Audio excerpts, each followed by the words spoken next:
Dear viewers, I believe that you people are good, you people are fine and doing good. Viewers, आज का जो हमारा live session है, आज की जो हमारी वीडियो है, उसका जो टॉपिक है बेसिकली वो ऑस्ट्रेलियन विज़िट वीज़ा के बारे में है। सब क्लास जो 600 है स्पेसिफिकली।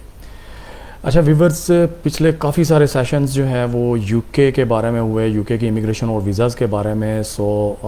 हमारे व्यूवर्स की तरफ से भी काफ़ी माशाल्लाह अच्छा फ़ीडबैक मिला और जो है उनकी तरफ से ये हमें डिमांड किया गया स्पेसिफ़िकली कि आप दूसरे किसी कंट्री के बारे में करें। नो डाउट कि हमने कनाडा के बारे में एक सेशन किया था, कैनेडियन विज़िट वीज़ा के बारे में, तो लेकिन फिर भी हम ज़ाहिर है हमारे लिए आपकी जो राय है, आपके व्यूज़, आपके कमेंट्स वो बड़े ऑनरेबल हैं, बड़े हमारे लिए काबिल पज़ीर राय हैं।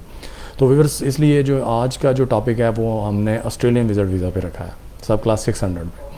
ठीक है, तो व्यूअर्स बेसिकली जो ऑस्ट्रेलिया का विज़िट वीज़ा है उसको अगर आप कैटेगराइज करते हैं, उसको क्लासीफाई करते हैं, तो बल्कि मतलब इन ऑस्ट्रेलियन इमिग्रेशन होम ऑफिस की तरफ से इसको क्लासीफाई किया गया है 2 फर्दर टाइप्स में, क्लासेस में, कैटेगरीज़ में। इसमें एक है टूरिस्टिक स्ट्रीम और दूसरी है इसमें बिज़नेस स्ट्रीम।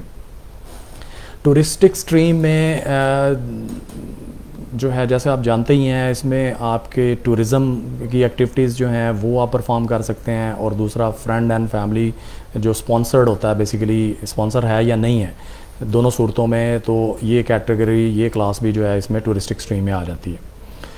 जबकि दूसरी जो इसकी टाइप है या क्लास है वो है बिज़नेस स्ट्रीम। बिज़नेस स्ट्रीम में as it's self explanatory that one can go for Australia for a business related activity, business related activity में, but it will not include the earning actually। उसके लिए मैं आपको थोड़ा सा बताता हूँ, थोड़ी सी इसमें कन्फ्यूजन भी है, तो वो जो है उसके लिए एक स्पेसिफिक क्लास है अगर आप अर्निंग की तरफ जा रहे हैं। So you can only perform a business activity just like to attend a business conference, meeting and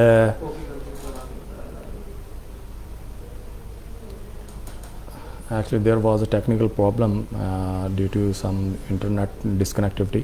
so दोबारा से मतलब अपने टॉपिक की तरफ आते हैं। इसमें जो है कह लें कि अगर आप ट्रेड शो अटेंड करने जा रहे हैं, इवेंट अटेंड करने जा रहे हैं, कोई कॉन्फ्रेंस है, कोई एग्जीबिशन है, कोई आपने अपने ज़राए से या अपने कंसल्टेंट के ज़रिए से आपने कोई इनविटेशन वगैरह लिया हुआ है, कोई इस तरह का इवेंट बुक किया हुआ है, ठीक है, तो वो आप बिज़नेस स्ट्रीम में परफॉर्म कर सकते हैं।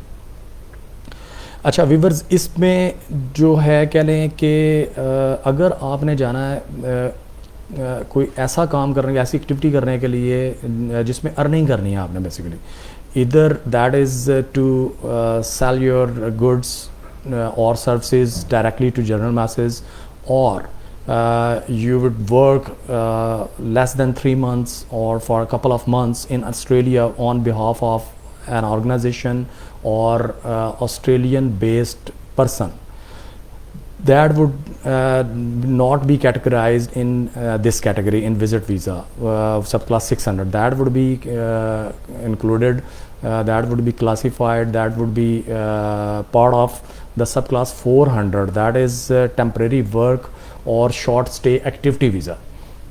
keep in mind this important point। ये काफ़ी सारे लोग जो होते हैं, हमारे पास इंक्वायरीज़ भी इवन के इक्का दुक्का आती हैं, मतलब इतनी ज़्यादा तो नहीं होती ऑस्ट्रेलिया के हवाले से, लेकिन फिर भी आती हैं, तो वो फिर पूछ रहे होते हैं कैटेगरी जो है इसके लिए कौन सी है। हमने मतलब अपनी फ्रीलांसिंग का काम है, हमने वहाँ पे जो मेरे कुलीग हैं वो बुला रहे हैं मुझे एक अर्निंग के, मतलब उसमें अर्निंग भी होगी उस एक्टिविटी में जो मैं करने के लिए इनवाइट किया गया हूँ, तो वो उनको चाहिए कि वो सब क्लास 400 अप्लाई करें, जो कि टेम्प्रेरी वर्क या शॉर्ट स्टे एक्टिविटी वीज़ा है। ठीक है, तो ये बेसिकली इसकी 2 मेन टाइप्स हैं ऑस्ट्रेलियन विज़िट वीज़ा सब क्लास 600 की। बाकी इसकी जो डॉक्यूमेंटेशन है वो वही दूसरे जो बड़े कंट्रीज़ हैं, इंग्लिश कंट्रीज़ हैं, just like UK, Europe, America, तो वो भी बिल्कुल उसी तरीके से सोशो इकोनॉमिक टाइज़ पे इनका एम्फसिस होता है वाइल प्रोसेसिंग योर केस। तो आपको सोशल टाइज़ यानी आपके फ्रेंड, आपकी फैमिली, आपके ब्लड रिलेटिव, एक्सटेंडेड फैमिली, आपके अदर रिलेटिव्स, वो लोग और प्लस आपका ब्लड रिलेशन जो है, ठीक है, उसके हवाले से जो डॉक्यूमेंटेशन है, जो प्रूफ है, एविडेंसेस हैं, और आपकी इकोनॉमिक टाइज़ यानी आपकी फाइनेंशियल टाइज़ के हवाले से आपकी अर्निंग कैपेसिटी, आपकी फ़ंड फ्लोज स्टेटमेंट्स, और आपकी जो टैक्स डॉक्यूमेंटेशन है, आपके जो ओनरशिप इंटाइटलमेंट यानी आपकी प्रॉपर्टी एसेट्स वगैरह हैं, और आपकी जो बेसिकली अर्निंग कैपेसिटी के हवाले से जितनी भी और चीज़ें, सेविंग्स हैं, other ways of your earning हैं, ठीक है, वो सब की डॉक्यूमेंटेशन आपने कंपाइल करके और स्ट्रॉन्ग करके देनी होती है। वीवर्स, इसके अलावा जो ख़ास इसके लिए स्पेसिफिक डॉक्यूमेंटेशन है वो है आपका पोलियो वैक्सीनेशन सर्टिफिकेट, जो कि बड़े कम कंट्रीज़ में डिमांड किया जाता है, जैसे लाइक इटली और साउथ अफ्रीका वगैरह के वीज़ाज़ में भी पोलियो वैक्सीनेशन डिमांड की जाती है। अब जैसे कि आपको पता है कोविड-19 जो है उसके मसले मसाइल चलते रहे हैं, ठीक है, तो इसमें हो सकता है कि बाद में जैसे ही ये पैंडेमिक ओवर होगा तो इसका एक कोरोना टेस्ट का जो है वो बल्कि अभी से भी मतलब लोगों को फ़्लाइट जो हैं, आपकी जो ट्रैवल अरेंजमेंट्स होते हैं उनकी तरफ से मतलब ये ज़रूरी है, ठीक है, और ये फिर चेक लिस्ट का हिस्सा भी ग्रेजुअली लग रहा है कि वो बना दिया जाएगा। वैसे तो ये ऑलरेडी है, ज़ाहिर है आपने अगर वीज़ा ले लिया है किसी भी कंट्री का तो वो इसकी कोरोना वैक्सीनेशन के बगैर तो आपकी एंट्री नहीं है, तो ये भी आप समझें कि एक चेक लिस्ट का हिस्सा ही है पोलियो वैक्सीनेशन के अलावा। बाकी कोई ऐसा इसमें कोई और डॉक्यूमेंटेशन नहीं है, लेकिन ये बात आप ज़हन में रखें कि Australia's visit visa is one of the toughest visas of the world, जिसमें हम अगर कैटेगराइज़ करते हैं तो कनाडा और ऑस्ट्रेलिया और न्यूजीलैंड और कुछ कंट्रीज़ हैं, आयरलैंड है, जैसे ये ऐसे कंट्रीज़ हैं जो कि बड़े टफ़ हैं वीज़ा को ग्रांट करने में। काफ़ी एक इंटरप्रेटेबल प्रोफाइल देखते हैं वाइल असेसिंग योर केस, वो काफ़ी कम्प्रिहेंसिवली चीज़ों को करते हैं आपका। हाँ, इसमें एक चीज़ जो बड़ी ज़रूरी है, आपको कोशिश करनी चाहिए कि आप होटल बुकिंग पे कभी भी ऑस्ट्रेलियन वीज़ा अप्लाई ना करें। हाँ, अगर आपके बहुत ज़्यादा ट्रैवल्स हैं ग्लोबली अच्छे कंट्रीज़ के, जैसे यूके है, यूएसए है, कनाडा वगैरह है, यूरोप है, तो फिर आप जो है होटल बुकिंग पे रिस्क ले सकते हैं। Otherwise it's not recommended that you should go to Australia just based upon your hotel booking. आपको चाहिए कि वहाँ से फ्रेंड एंड फैमिली में बेहतर तो है अगर ब्लड रिलेटिव है, ज़ाहिर है हर किसी का तो ब्लड रिलेशन नहीं हो सकता ऑस्ट्रेलिया में, तो आप अपना बिज़नेस स्ट्रीम में रिकमेंडेड है आप बिज़नेस स्ट्रीम में जाएं।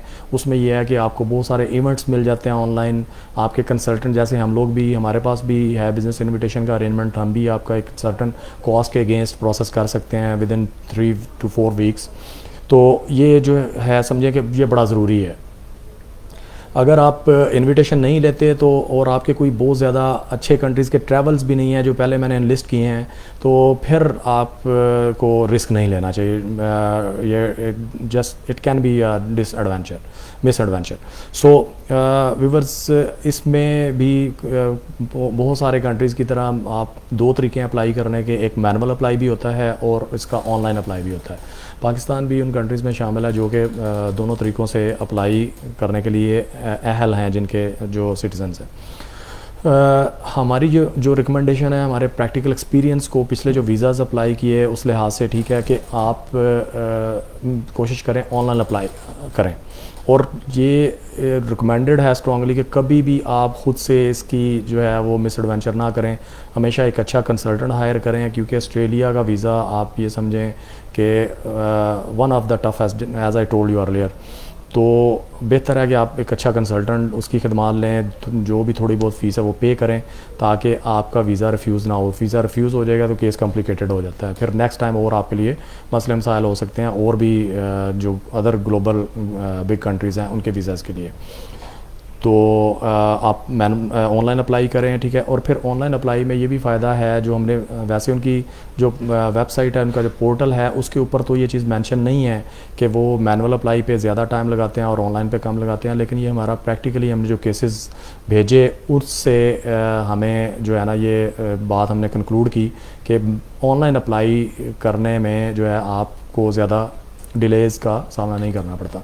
अच्छा, पैंडेमिक की वजह से इनका प्रोसेसिंग टाइम वैसे जो है कह लें कि अगर पहले मिसाल के तौर पे मिसाल एक दे रहा हूँ कि अगर 2 माह लग रहे थे, ठीक है, तो उसको कुछ 4 माह भी लग रहे हैं, 6 माह तक भी लग रहे हैं, ठीक है। बाकी उनके पोर्टल पे जो प्रोसेसिंग टाइम मेंशन है, ठीक है, वो इस तरीके से है। इन्होंने इसको 3 क्लासेस में क्लासीफाई किया है।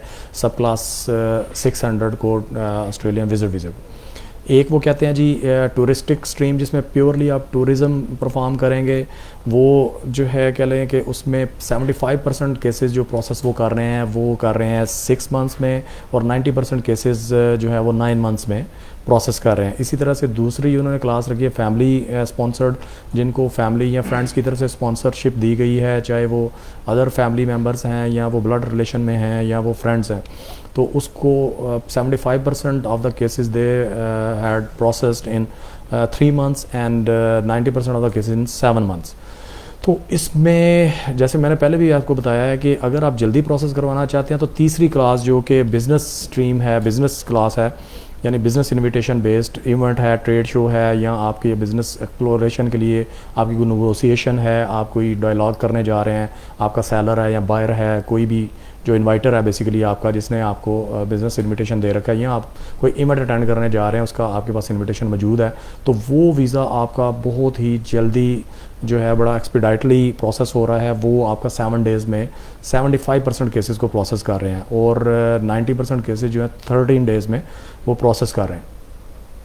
तो व्यूअर्स, अगर आपको जल्दी है, आपके पास टाइम शॉर्ट है, तो फिर आप कोशिश करें कि आप बिज़नेस क्लास की तरफ जाएं, बिज़नेस स्ट्रीम में जाएं, वहाँ से कोई इनविटेशन करें। मतलब सारी डिटेल मैंने बताई है, कैसे कैसे आप क्या क्या वहाँ से ले सकते हैं।